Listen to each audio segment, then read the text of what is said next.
Hey everyone, and welcome. So today we're going to dive into one of the biggest challenges of our time, sustainable energy. How do we power our lives without damaging our planet?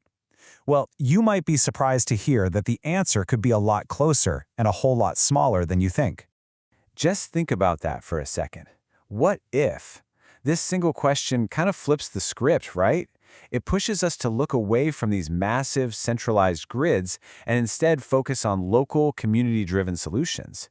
So let's go on a little journey from this huge global problem to a very specific and honestly, really inspiring answer. So where do we even begin? Well, it all starts with understanding our own impact. You've heard the term carbon footprint, right? It's basically the sum of all the greenhouse gases we produce in our daily lives. Everything from the power lighting up your screen right now to how we get around. And for a lot of us, that footprint is, well, it's pretty huge. Okay, but just knowing the problem isn't enough. The good news is there's a really clear path forward. And it's not about finding some single magical fix. It's about combining three core strategies that all work together to build a future that's actually sustainable. And here they are. It's a simple framework, but it's incredibly powerful. First up, reduce demand. That's pretty self-explanatory, just using less energy whenever and wherever we can. Number 3 is go renewable. That's the big switch, right? Moving to solar, wind, and as we're about to see, water. But I want to focus on that critical step in the middle, improve efficiency. It's all about getting more out of every single bit of energy we do use. And this whole idea of efficiency, it really starts right at home.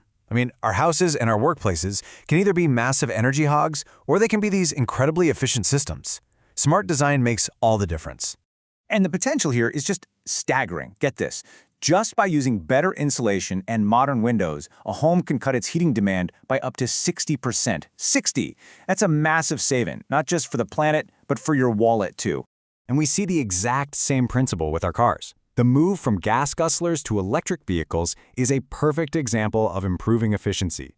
When you switch technologies like that, you completely eliminate the direct emissions coming out of the tailpipe. That means cleaner air in our cities and less reliance on oil. It's a no-brainer. So we've got these big ideas: reduce, improve, and renew.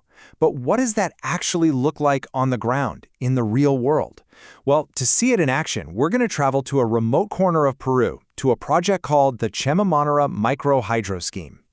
This is really the heart of the story.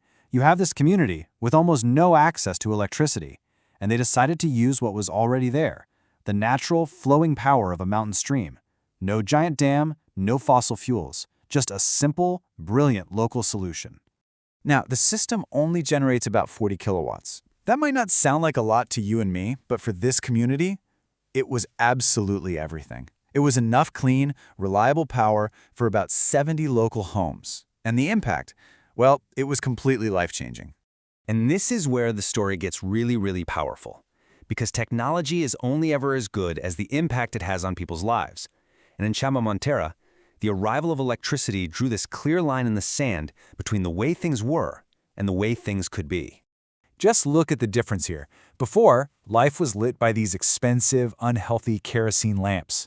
They cooked over firewood, which led to terrible indoor air pollution. Afterwards, clean electric light. Refrigeration, and something we take for granted, the ability to charge a phone, which connected them to the wider world and made a huge difference to their health. But maybe the most profound change was for the next generation. For the first time, with reliable lighting, kids could actually do their homework and study after dark. This isn't just a small convenience. This is about unlocking human potential. It's about creating opportunities that just weren't there before. So what's the big takeaway from this one tiny project in the mountains of Peru? Well, it turns out Chamamontera isn't just a feel-good local story. It's actually a blueprint, a model for how sustainable development can really work from the ground up. The ripple effects were just incredible. Beyond the obvious wins in health and education, that reliable power meant new small businesses could finally open up. Local services got better. This one project didn't just turn on the lights, it strengthened the entire fabric of the community. And of course, you can't ignore the environmental benefits. Unlike those gigantic hydroelectric dams, this project didn't flood huge areas of land. It produces practically zero greenhouse gases, and because people had an alternative to firewood, it's actually helping to protect the local forests. It's a win-win-win. Now let's be real, it's not a perfect silver bullet. The project's greatest strength is that the community runs it, which creates this amazing sense of ownership. But on the flip side, it has its challenges. It's completely dependent on a steady water supply, and that initial setup cost was pretty high. They needed outside funding to get it off the ground. It's important to see the whole picture.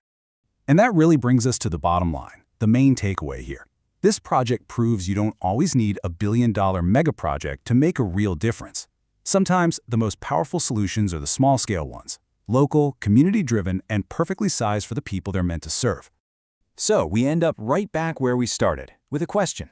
The story of Chamba is proof that these innovative, sustainable solutions are all around us.